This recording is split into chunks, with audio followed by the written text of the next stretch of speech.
여러분, 혹시 이런 경험 있으세요? 분명히 나는 좋은 마음으로 한 말인데 상대방이 기분 나빠하거나 대화가 어색하게 끊겨버린 적.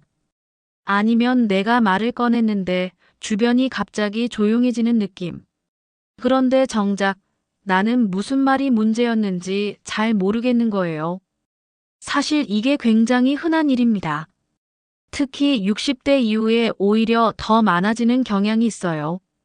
왜냐하면 살아온 세월이 있으니까 할 말도 많고 경험에서 우러난 조언을 해주고 싶은 마음도 크고 무언가를 참는 것보다 솔직하게 말하는 게 낫다고 생각하시는 분들도 많거든요.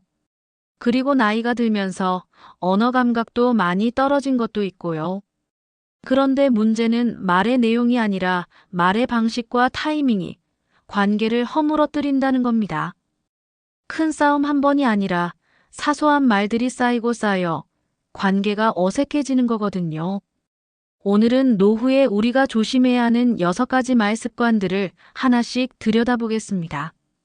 들으시면서 나도 이런 말 한 적 있는데 싶은 게 있으시면 그게 오늘 여러분께 가장 필요한 이야기입니다. 끝까지 함께 해주세요. 첫 번째, 내가 다 알아, 식의 단정. 대화를 하다 보면 이런 말들이 나옵니다. 그거 알고 있어. 내가 해봤어. 잘 안 돼. 그 사람 원래 그래. 내가 먼저 다 알아봤어. 그렇게 하면 결과가 어떻게 될지 뻔히 보여. 경험에서 나오는 자신감입니다. 수십 년을 살면서 쌓인 통찰이에요. 그 자체는 맞는 말이고 귀한 겁니다. 그런데 이 말을 듣는 상대방, 특히 자녀 세대나 후배 지인들은 어떻게 느낄까요? 내 이야기를 들을 생각이 없구나. 이렇게 생각을 할 겁니다. 사람은 결론보다 과정이 필요합니다. 내가 고민하고 시도해보고 실패하고 배우는 그 과정이 필요한 거예요. 그런데 본론을 시작도 하기 전에 그거 안 되라는 말을 들으면 의욕이 꺼집니다. 그리고 다음번엔 그 사람한테 이야기를 꺼내지 않게 됩니다. 69세 주부 허 씨 이야기를 들려드릴게요. 이분은 딸이 뭔가를 이야기하면 항상 먼저 결론부터 말씀하셨대요. 딸이 직장을 옮기고 싶어서 새 직장 이야기를 꺼내면 그 업종은 힘들어. 내 친구 딸도 그거 했다가 망했잖아. 이사 계획을 말하면 그 동네는 교통이 불편해. 출퇴근 시간에 장난이 아니야. 틀린 말이 아니에요. 실제로 느끼고 경험에서 나온 말들이었습니다. 그런데 그 후 어느 날 딸이 이렇게 말했대요. 엄마한테는 이제 아무 말도 못하겠어. 어차피 안 된다고 할 거잖아. 허 씨는 그 말에 한동안 말문이 막히셨다고 합니다. 내가 언제 그랬냐고 반박하고 싶었지만 딸의 표정이 진심이라는 걸 알았다고요. 그 뒤로 허 씨는 딸이 이야기를 꺼내면 일단 끝까지 듣고 첫 마디를 이렇게 시작하신 거예요. 그렇구나. 그래서 어떻게 하려고 생각하고 있어? 결론 대신 질문으로 바꾼 겁니다. 그랬더니 그 다음부터 딸이 다시 먼저 이야기를 꺼내기 시작했대요. 아는 것과 말하는 것은 다릅니다. 알더라도 먼저 들어주는 것. 그게 관계를 지키는 말 습관입니다. 두 번째, 비교하는 말 습관. 이 습관은 정말 조심해야 합니다. 왜냐하면 본인은 전혀 비교할 의도가 없었는데 듣는 사람은 비교로 느끼는 경우가 너무 많거든요. 옆집 며느리는 매주 온다더라. 그 친구 아들은 벌써 집을 샀대. 우리 때는 그 나이에 애가 둘이었는데. 이런 말들 그냥 대화 중에 자연스럽게 나오는 정보처럼 느껴지시죠? 그런데 이걸 듣는 자녀 혹은 상대방은 이렇게 해석합니다. 너는 그만큼 못하고 있다는 거잖아. 비교는 동기를 부여하는 것처럼 보이지만 실제로는 상대방의 자존감을 흔들고 방어심을 만들어냅니다. 그리고 방어심이 생기면 대화가 닫힙니다. 특히 자녀와의 대화에서 이 습관이 가장 많이 나타납니다. 부모 입장에선 걱정이고 더 잘 되었으면 하는 바람이에요. 그런데 그 바람이 비교의 언어로 나오는 순간 자녀는 격려가 아니라 압박을 받습니다. 대신 이렇게 바꿔보세요. 요즘 어때? 힘든 건 없어. 비교 대신 관심, 평가 대신 질문. 이것만 바꿔도 대화의 온도가 완전히 달라집니다. 세 번째, 과거 고생했다는 말을 반복해서 꺼내는 습관. 이 이야기는 드리기가 참 조심스럽습니다. 왜냐하면 그 고생이 진짜이고 그 희생이 진심이기 때문입니다. 그러니 애미 생각을 해봐라. 내가 너 키울 때 얼마나 힘들었는지 알아? 우리 때는 이런 거 없었어. 맨몸으로 다 했어. 내가 이러려고 그렇게 고생을 했나? 이 말들의 뿌리에는 인정받고 싶은 마음, 수고를 알아줬으면 하는 마음이 있어요. 그런데 문제는 이 말이 반복될 때입니다. 한두 번은 충분히 공감이 가고 마음이 찡합니다. 그런데 만날 때마다, 전화할 때마다 이 이야기가 나오면 듣는 사람은 지칩니다. 또한 죄책감을 느낍니다.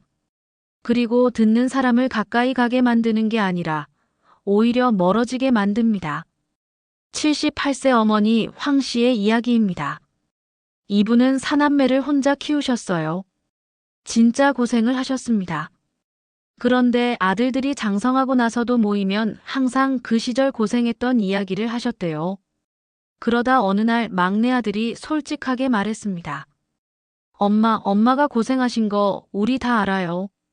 근데 그 이야기 나올 때마다 우리가 죄인 된 기분이에요. 황 씨는 그 말을 듣고 서운해 하셨고, 그 다음부터는 그 옛날 고생했던 이야기를 자제하게 되었다고 합니다.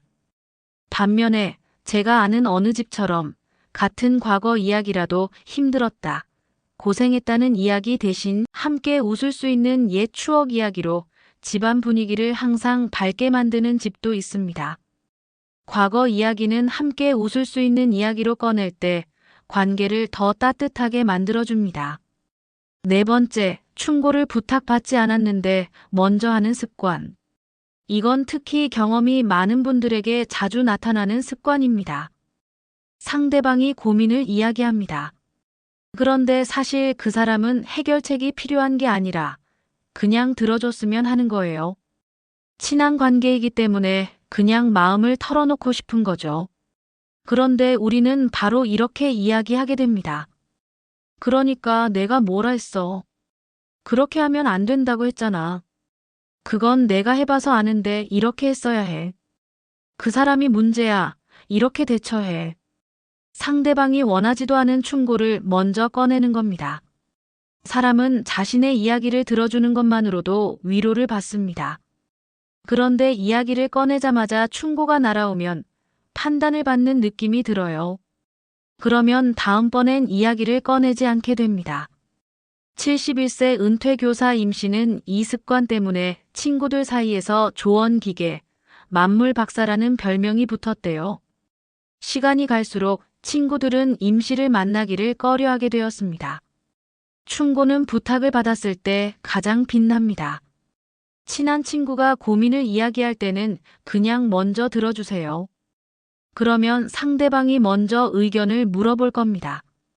다섯 번째, 불평과 걱정을 반복하는 습관. 하루를 시작하거나 누군가를 만났을 때 어떤 말을 제일 먼저 꺼내시나요? 아이고, 요즘 몸이 여기저기 안 좋아. 세상이 왜 이렇게 됐는지 모르겠어. 물가가 너무 올라서 살 수가 없어. 애들이 연락도 잘 안 해. 이 말들이 틀린 말이 아닙니다. 실제로 그런 상황이고 충분히 힘드신 겁니다. 그런데 이 이야기가 만날 때마다 반복되면 듣는 사람은 서서히 지칩니다. 왜냐하면 불평을 듣는 사람도 에너지를 씁니다.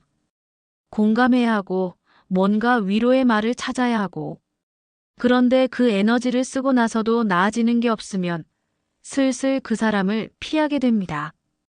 이건 의도의 문제가 아닙니다. 인간의 본능입니다. 함께 있으면 기분이 무거워지는 사람보다 함께 있으면 기분이 가벼워지는 사람 곁에 있고 싶은 건 자연스러운 거예요.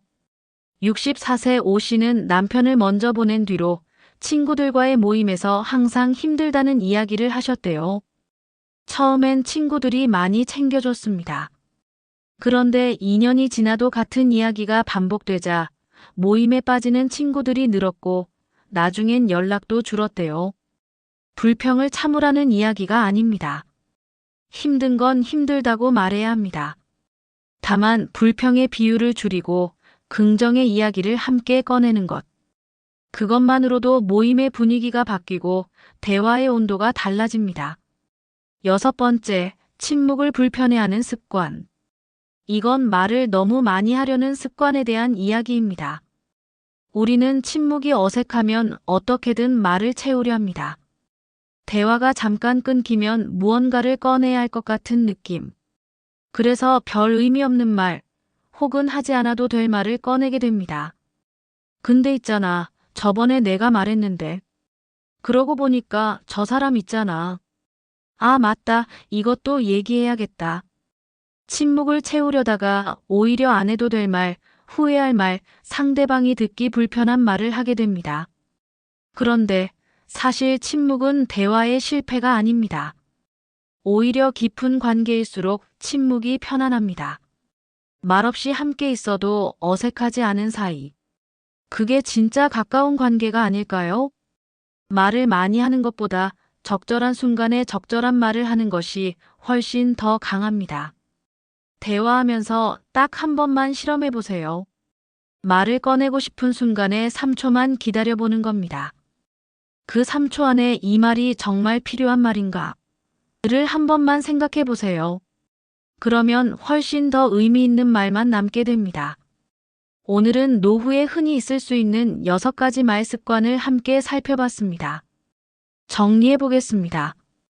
60대 이후 관계를 망치는 말 습관. 내가 다 알아 시계 단정. 결론 대신 질문으로 바꾸세요. 비교하는 말. 비교 대신 관심을 보여주세요. 과거 고생을 반복해서 꺼내는 것. 고생은 함께 웃을 수 있는 이야기로 꺼내세요. 부탁받지 않은 충고. 먼저 들어주세요. 충고는 요청받을 때 빛납니다. 불평과 걱정의 반복, 힘든 이야기 하나에 좋았던 이야기 하나를 함께 꺼내세요. 침묵을 채우려는 습관. 깊은 친구 간에는 침묵도 대화입니다. 이 6가지를 한꺼번에 바꾸실 필요 없습니다. 말은 습관입니다. 오래된 습관은 바꾸기 어렵지만 불가능하지 않습니다. 하나씩 천천히 바꾸다 보면 어느 날 주변 사람들이 달라진 걸 먼저 알아챕니다. 여러분 주변에 사람이 모이고 대화가 따뜻해지는 하루하루가 되시길 바랍니다. 오늘 이야기가 도움이 되셨다면 구독, 좋아요 부탁드립니다. 그리고 주변 분들과 함께 공유해 주세요. 감사합니다.